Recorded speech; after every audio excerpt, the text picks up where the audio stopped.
So while I was reading the Bible, I came across a word, worship. So what do you think of when you think of worship? I know I think of your hands in the air, praising the Lord, listening to worship music, just thinking about God, worshiping Him.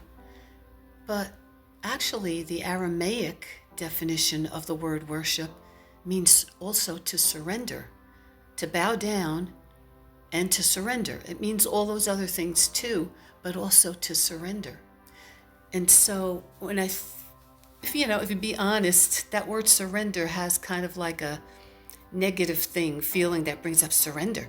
We're programmed in this culture to fight. We'll never surrender. We'll be strong. We'll be, and if you surrender, you're surrendering to an enemy. So you're not going to surrender. Surrender sounds like a weakness, right? It has that weakness connotation.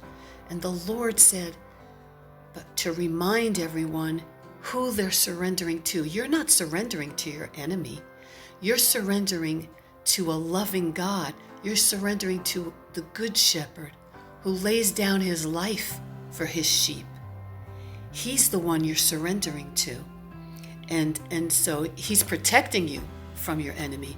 I just want to read a scripture about Jesus, the Good Shepherd, to give you more of a clarity of who you're surrendering to. Jesus said, but I am the gateway, and whoever enters through me will find life, freedom, and satisfaction. The thief comes only to steal, kill, and destroy, but I have come to give you life and life more abundantly, because he's saying, I am the good shepherd who lays down his life as a sacrifice for the sheep. But the worker who serves only for wages is not a real shepherd. One who's in it just for the money is not the real shepherd. He doesn't have a heart for the sheep, and he will run away and abandon the sheep when he sees the wolf coming. And the wolf will come and maul the sheep and drag them off and scatter them.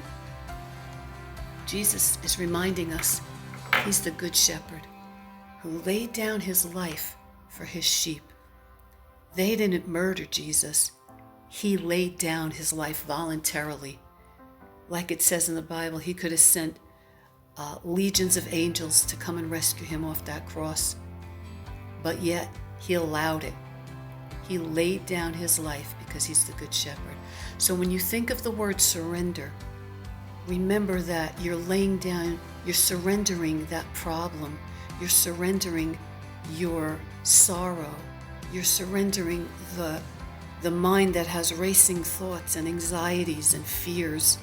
You're surrendering it to the good shepherd who laid down his life for you. So let that encourage you. When you're worshiping, you also surrender all that's burdening you. Surrender it to the Lord, the Good Shepherd. So I hope that encourages you. Share this with someone who needs to hear this message, and leave your comments below. I'd love to read them. And I'll see you next time. Take care. God bless.